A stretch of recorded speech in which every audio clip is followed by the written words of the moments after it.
In 10, 9, 8, 7, 6, 5, 4, 3, 2, 1. Go. Face in your face.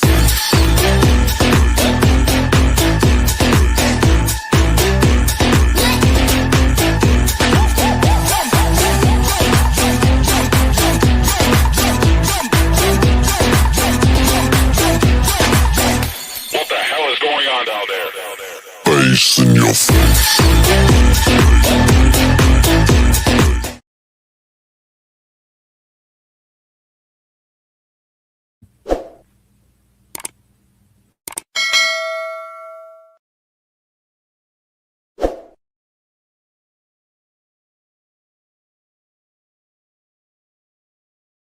Good evening, everybody.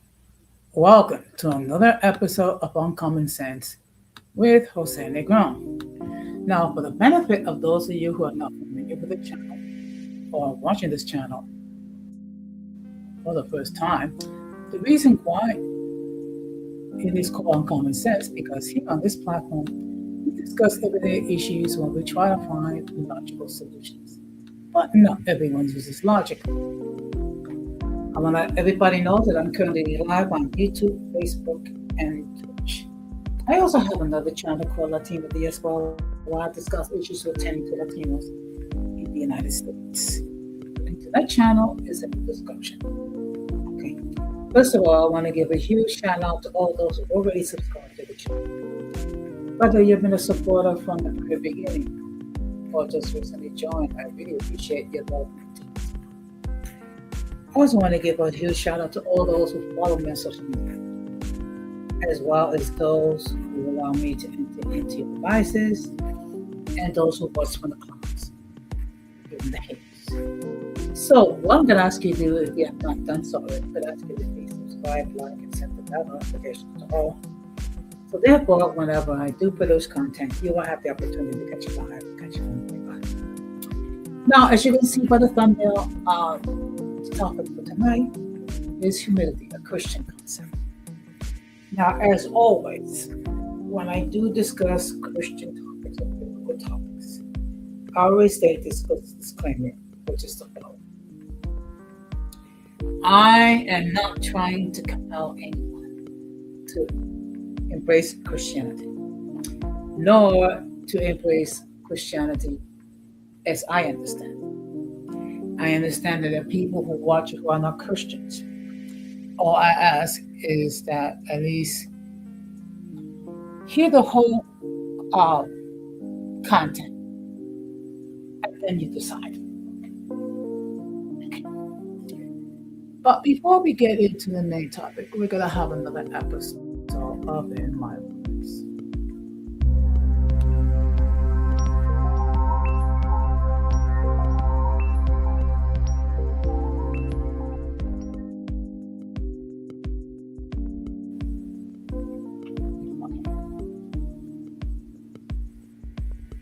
So the first thing I want to talk about is, of course, this is Women's History Month.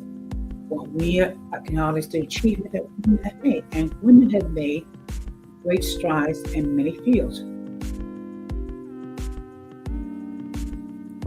such in the area of politics, business, sports, science,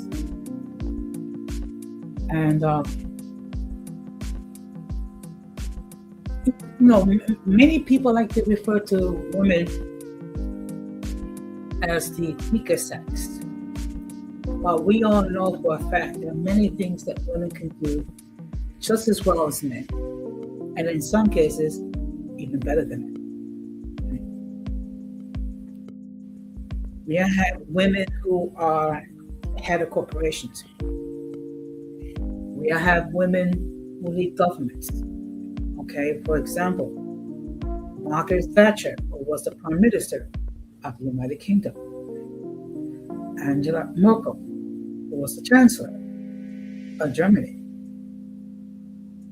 Mexico currently has a woman president.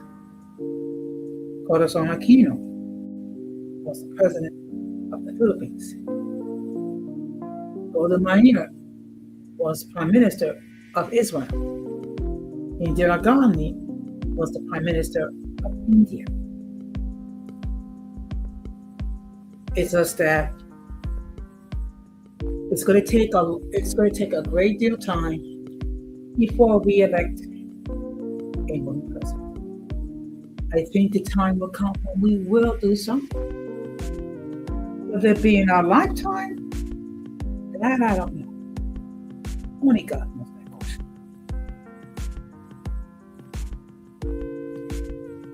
And also, women can make good strides when it comes to medicine. We had female astronauts as well. And many of these women have to overcome obstacles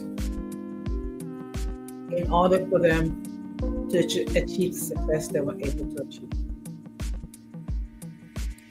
Now, some women are also pastors, and of course, that's always the controversial discussion among believers, because there are those who believe that women should never be pastors, and then there are those that do. Okay.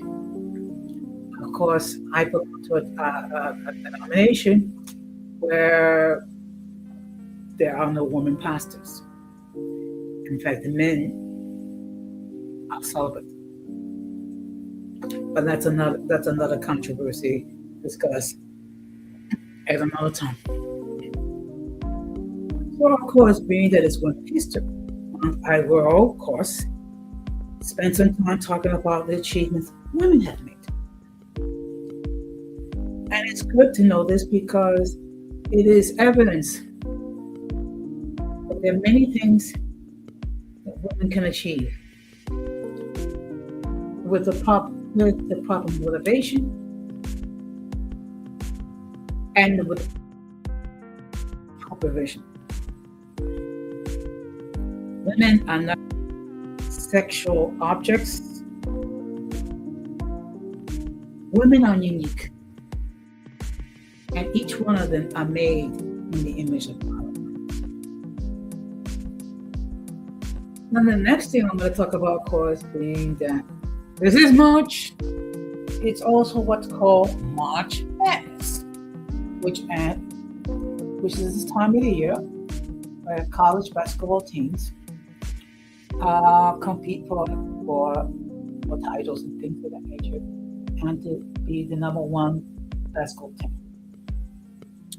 So, all throughout the month of March, there'll be various men's basketball teams in Division One who compete for not only for championships in their conferences, but also to be part of the NCAA tournament of a field of 64. So when you think about it, all the thousands of universities and colleges that have Division One men's basketball, to be part of that field of 64, that's a major accomplishment. And all for the goal of being, the number one Division One men's basketball team. So we shall see what happens. And of course, we're approaching spring, which is the calendar end of the season of winter. And I'm sure that many people are looking forward to the end of winter, particularly here in the Northeast, where here in New York City, we have undergone 2 severe snowstorms, of which the last one we received close to 20 inches of snow here in New York. But there are other areas receive as much as 30 inches of snow.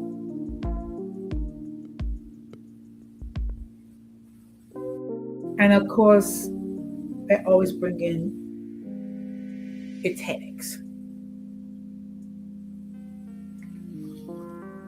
And of course, with the arrival of spring, the days start to get longer. The plants start to bloom, the leaves are forming on the trees. And of course, people think about love.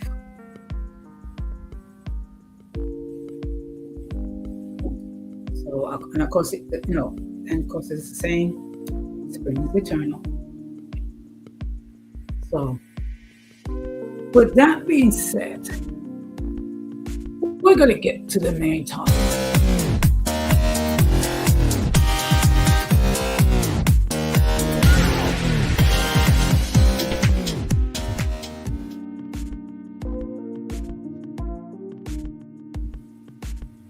Now, before I continue, let me just remind everyone that the link to join the panel has been pinned. Should anyone wishes to on the panel and opine regarding the topic at hand, they may do so. Let me make this perfectly clear. If I've never seen you before, if I've never heard from you before, I will insist that you come up in the backstage to make sure that no one flashes any adult-related content. And I think you all know what I mean by that. That will cause the people of YouTube to take down the stream. Once I determine that you're not going to flash any images of genitalia, that you're going to abide by my rules and guidelines, I'll let you know on the panel. Okay. Now, when it comes to humility, everyone has different interpretations. What does it mean? Okay. So what we're going to do is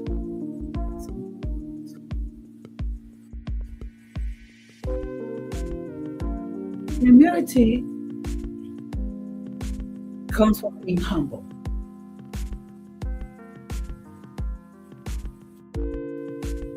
Let's see. So let's define what does humble really means. Humble refers to having a modest, respectful, and unassuming manner, free from arrogance or self-assertion. It describes a person who is not proud, often low in rank or unpretentious, and someone who prioritizes others. Originating from the Latin word humilis, low, on the ground, it implies a grounded, down-to-earth, and some contexts, submissive attitude. Now, it's very important that we have an understanding, because people have a poor conception of what is to be of humility. Basically saying, and I heard people say, an attempt to be humble, an attempt to to examine, show humility, they will say to themselves, I am a worm, I am this, I am lonely, I am not going to amount to anything. And that's not humility. That's basically a crazy form of pride. Okay. Humility means is basically recognizing that you're not perfect, you're not proud, you're not self-boasting. Okay. So let's go. Now that we have that out of the way, now we will discuss what's humility as the Bible defines it. Biblical humility is a heart attitude of placing God first and others before self, rather than thinking less of oneself. It is defined as lowliness of mind, rooted in recognizing one's dependence on God, avoiding pride, self-serving ambition, and is exemplified by Jesus serving others, meaning acknowledging all talents can come from God. Okay. So it is the complete opposite of pride. It is the complete opposite of thinking of yourself, you first, you second, and you third. And of course, when we think about biblical humility, the perfect example was Christ, who humbled himself of a virgin, lived as we live for 33 years, did not sin, but became sin for us. So let's discuss some key aspects of biblical humility. The first thing is thinking of yourself less. It is not having a low self-esteem or thinking you are inferior, but rather focusing on serving God and others instead of your own selfish ambition. Okay. And that's the key. There's nothing wrong with having a healthy self-esteem. We should look at ourselves as people made in God's image. We should strive to see ourselves as believers. We need to see ourselves as God sees us. People who are wondrously and fearlessly made.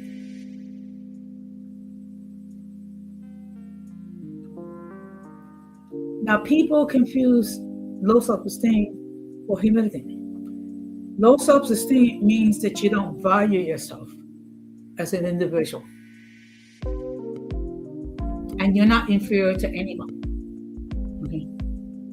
Each one of us, regardless of the circumstances that we each are experiencing, regardless of what we may be going through, we're all wonderfully and fearfully made. And part of humility is serving God and serving others. That we place the cares and worries of other people before ourselves. It does not mean that we cannot seek the Lord in prayer whatever concern that we have. It's that we are going to place the cares and worries of others. And we are going to intercede on the behalf of other people.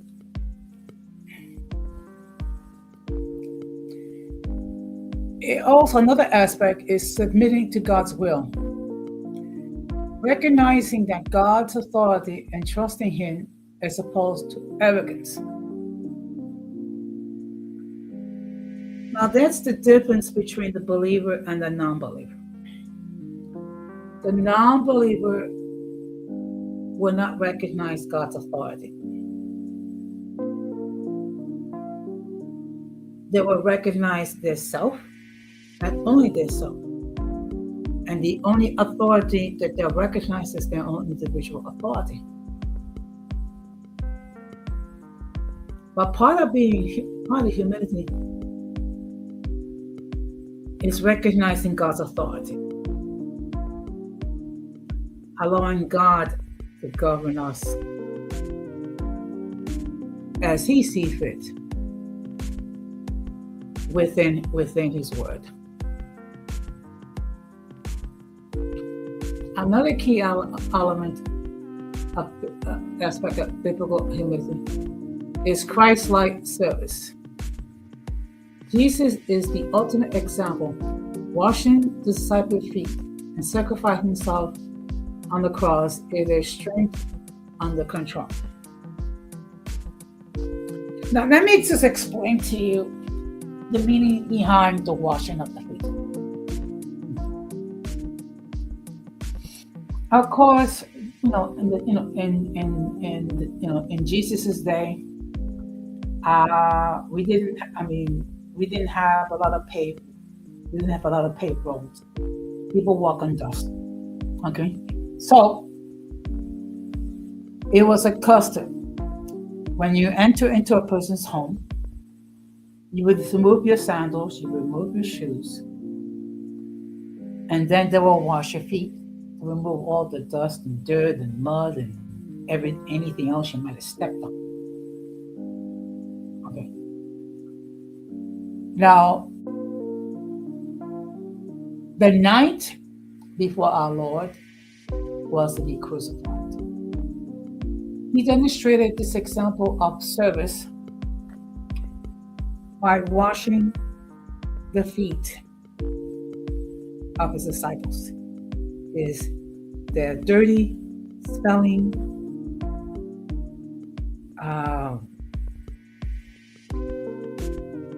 yucky feet. Okay. And what Jesus did is an example that we need to serve each other. And in serving each other, we are serving God. Okay. And of course, the ultimate example of being Christ-like is being crucified on the cross for our sins and rising from the dead. Now, another element or aspect of biblical humility is dependence on God. It is realizing you need God, described as being poor in spirit. Of course, all of us have pride. Many of us like to think that we're able to do things without divine intervention. Well,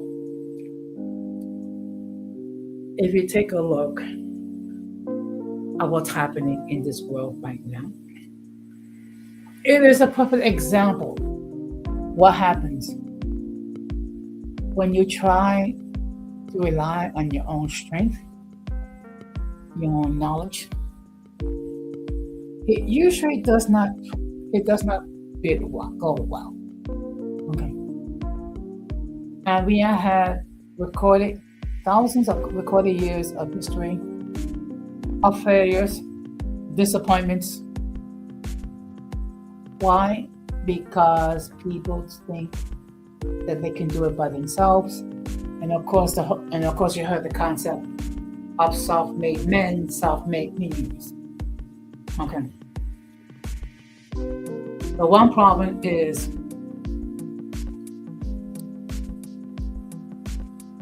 it focuses on yourself. So it's me first, me second, me third. Neglecting the fact that it is God that gave us the knowledge. Neglecting the fact that God gave us the ability, that every talent, every skill comes from God Almighty.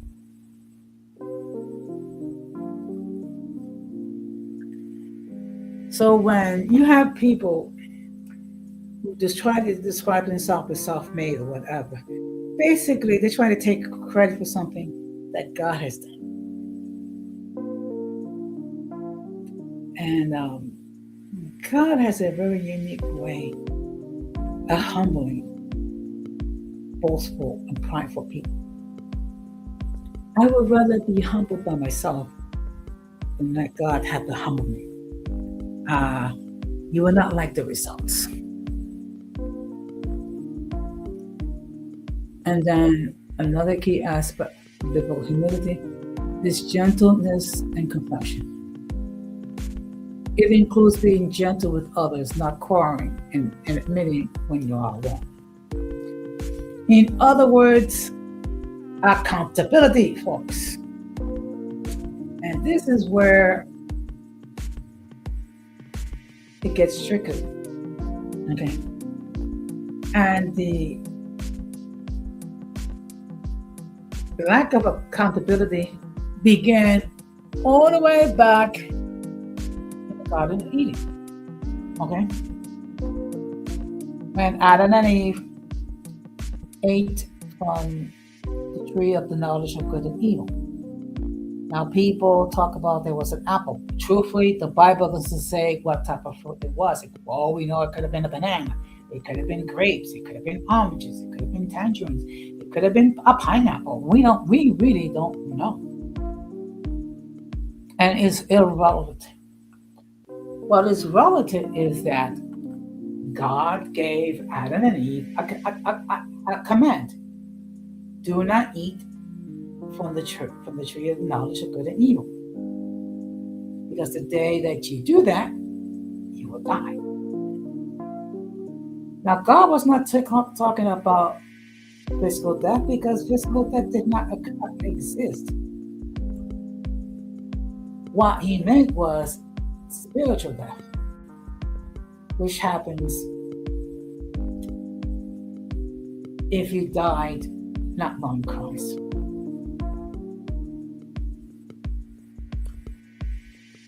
And the inability to take accountability for one's actions comes from pride. And it's one of the works of the flesh.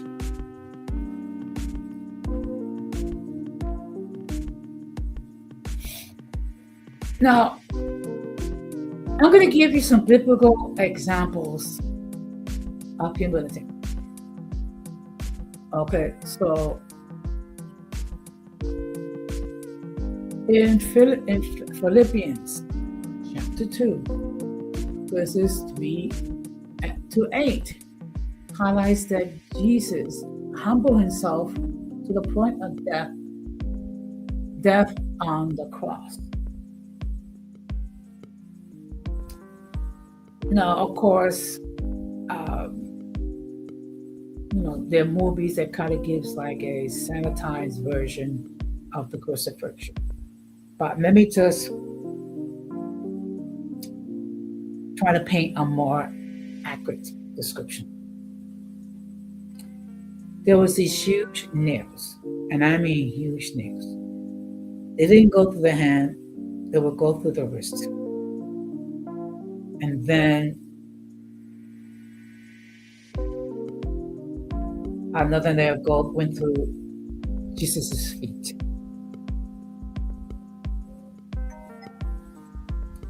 And he was suspended on a cross for 3 hours.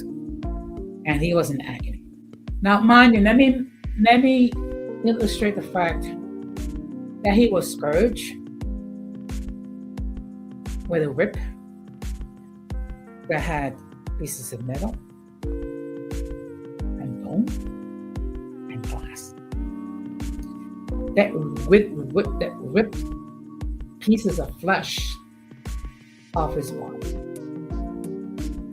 And he bled. And it was a miracle he didn't die before it actually was this crucifixion. Then he had to carry a heavy cross to the point of his execution. And then being nailed to that cross.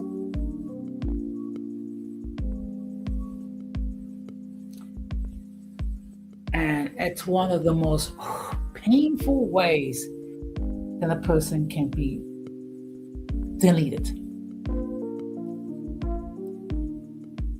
And in the midst of all this pain, in the midst of all this suffering, and in the midst of all this anguish, what Jesus said and prayed, Father, forgive them, for they know what they don't do.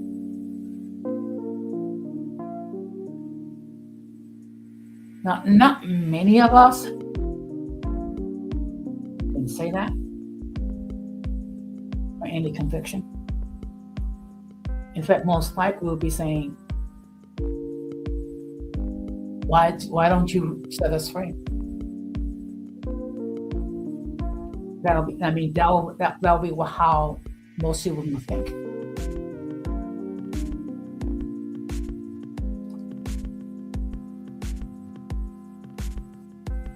Now, of course, in Numbers chapter 12, verse 3, speaks about Moses describing as more humble than anyone else on the face of the earth, highlighting his willing subjugation to God.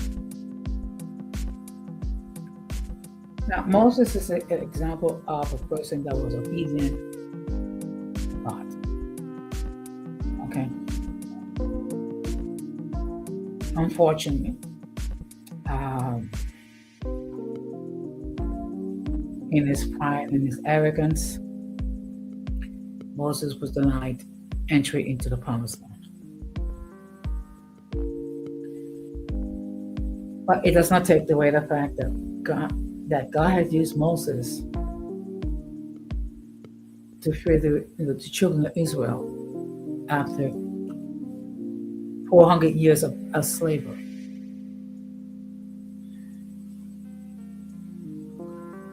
Of course, another example of biblical humility is children.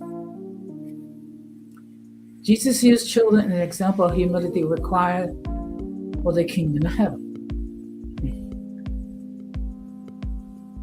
And in fact, Jesus has said, unless you receive the gospel as a child, you will not enter into his kingdom.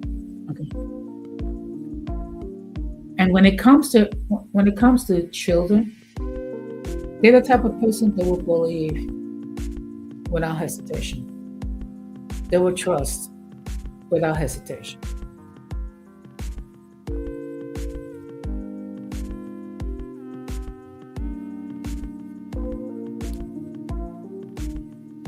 Now, what are the benefits of biblical humility? Scripture promises God gives grace to the humble, lifts them up, and grants them wisdom. Okay, so let's look at that. God resists the pride and gives grace to the humble. So let me just go.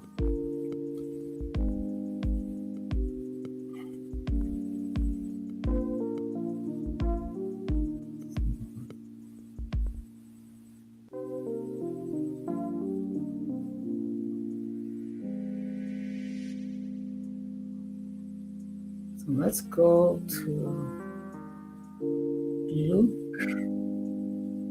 chapter 1.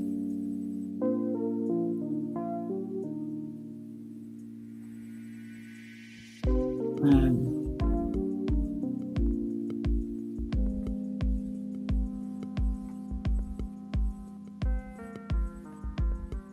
just bear with me.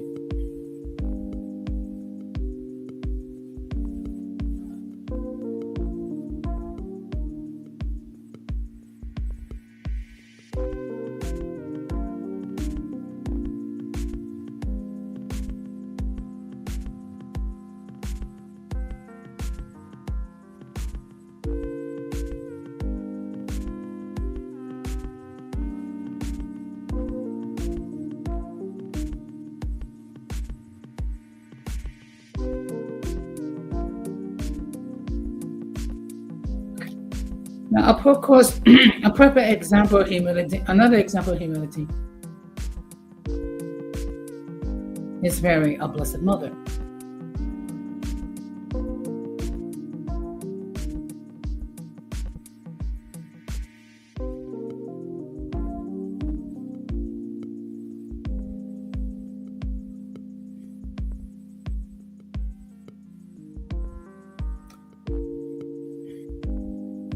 Now, in Luke chapter 1, verses 52 and 53 states the following. He has disposed the powerful on their seat, and he has exalted the humble. He has filled the hungry with good things, and the rich he sent away empty. So that's talking about humility. Okay. Now, in another parable, Jesus taught about when you get invited to a banquet, you don't go to sit at the highest places, because a person with more prestige, more honor might come, and then the host will ask you to surrender your seat to someone that's more prestigious, and then you'll be filled with shame, because basically you're assuming a spot that was reserved for someone else. And when you go to a banquet, sit at the lowest space. So then when the host sees you sitting at a lower place, he will invite you to sit closer to a higher place. What that does is that it brings honor to you. And I'm going to give you a perfect example of this to illustrate my point. Now, last month I attended an event honoring Black History Month. Okay, so when I saw there was a lot of tables that were reserved for other people, heads of unions and other people, things of that nature. So what I did was I decided to take a seat at a table closer back while I'm still able to see everything. So the person that was the head of the committee asked me if I'm president. I said, no. What's interesting? Just okay. And then the host invited me to sit at one of the tables that was reserved. And I said, well, I don't want to cause any trouble, because someone from the committee might ask me to give up my seat. But then the hostess said, no, it's okay. So I said, you know what? Thank you very much. I was gracious. So I actually sat at one of the reserved tables. And actually there was a panel discussion. So I sat at a table with at least 3 or 4 of the panels. So this was an example of humility. First of all, because it was the first time attending an activity, so I assumed that there are VIPs. So I didn't want to occupy a place that was set aside for a VIP, only to give it up for someone else. So basically, what I did was I observed a biblical principle. when you go to a banquet, when you go to activity, don't automatically go to the top seat because you maybe have to give up your seat for someone more important. So I actually practice humility. Now, if we're the type of person if I was the type of person that was vain and prideful, I'll try to get the most important seat and think of myself as being more important than life. I chose not to. And actually, I was able to sit at the table with some of the parents.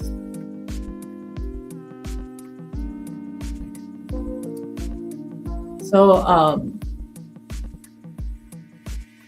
if anyone wishes to hit the link and opine, they can do so. Otherwise, I will start to wrap this up. Okay. Now, of course, humility, for some people, it is a foreign word, particularly for those who are vain, those who think of themselves more important than other people, and those who have huge egos.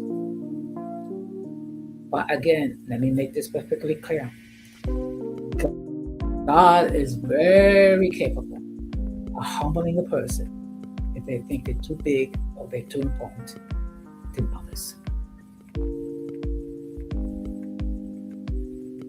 So with that being said, let me just summarize. So when it comes to humility, as the Bible defines it, it talks about dependence on God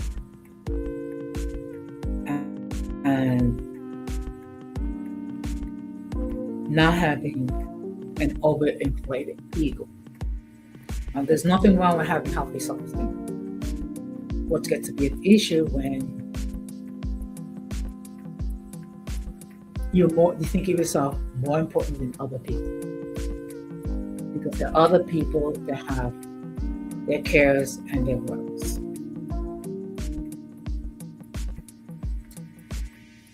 So, with that being said, the next time I will go live will be on Wednesday at 9 o'clock on my other channel. And I will be focusing on the achievements of Latinos, being that it's Women History Month. And I will do a stream on my main channel regarding the achievement that women have made in general. So, with that being said, of course, the playback gang, you're more than welcome to take a look at the stream. You're more than welcome to enter your comments. Otherwise, just keep it respectful because they're going to get deleted. And again, for those of you who are not Christian, please bear in mind, I'm not trying to compel anyone to embrace my Christian Christianity. I'm just expressing my beliefs. That's all. And of course,